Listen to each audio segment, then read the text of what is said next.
নমস্কাৰ বন্ধু বান্ধৱীসকল, আপোনালোকক সকলোকে মোৰ চেনেলটোলৈ স্বাগতম জনাইছোঁ। আজি মই আৰু এটা নতুন ৰেচিপি লৈ আহিছোঁ। সেইটো হৈছে পিঠাৰ ৰেচিপি। আমাৰ সকলো অসমীয়াৰে খুবেই প্ৰিয় হয় এই পিঠাবিধ। আজি মই বনাম, তেন্তে বলক চাই লওঁ। এয়া চাওক, মই পিঠাগুড়িখিনি ইয়াত দি দিছোঁ আৰু ইয়াত মই পানী ঢালি দিছোঁ। পানীৰ সৈতে মই পিঠাগুড়িখিনি এনেকৈ মিক্স কৰিছোঁ।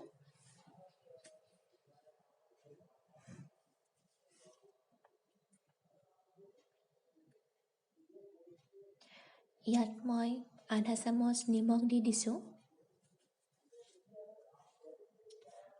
আৰু এতিয়া এনেকৈ মিক্স কৰি থাকিম। যেতিয়ালৈ পিঠাগুড়িখিনি পনীয়া হৈ নাযায় তেতিয়ালৈকে মই এনেকৈ মিক্স কৰি থাকিম। আৰু এয়া চাওক, মোৰ পিঠাগুড়িখিনি পনীয়া হৈ গৈছে। এতিয়া মই তাৱা এখন গৰম হ'বলৈ দিছিলোঁ, তাত এনেকৈ তেল দি দিলোঁ।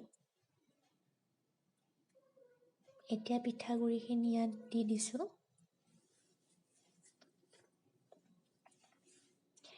এনেকৈ ঘূৰণীয়া কৰি মই পিঠাখন বনাইছোঁ।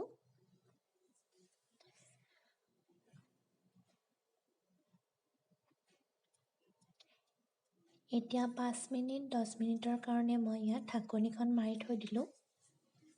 ঢাকনিখন গুচাই দেখিলোঁ মোৰ পিঠাখন হৈ গৈছে। এয়া চাওক, মোৰ পিঠাখন হৈ গৈছে।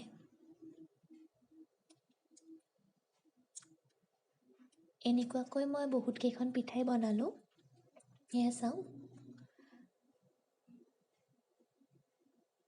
এয়া চাওক, মই পিঠা এনেকুৱাকৈ 3খনমান বনাইছোঁ। আপোনালোকেও বনাই চাব পাৰে যদিহে ভাল লাগে। এই পিঠাবিধ সকলোৰে প্ৰিয় হয়। আমাৰ অসমীয়াসকলে জানে এইবিধ পিঠা বনাবলৈ। আজি ময়ো বনাই চালোঁ আৰু আপোনালোককো দেখুৱালোঁ।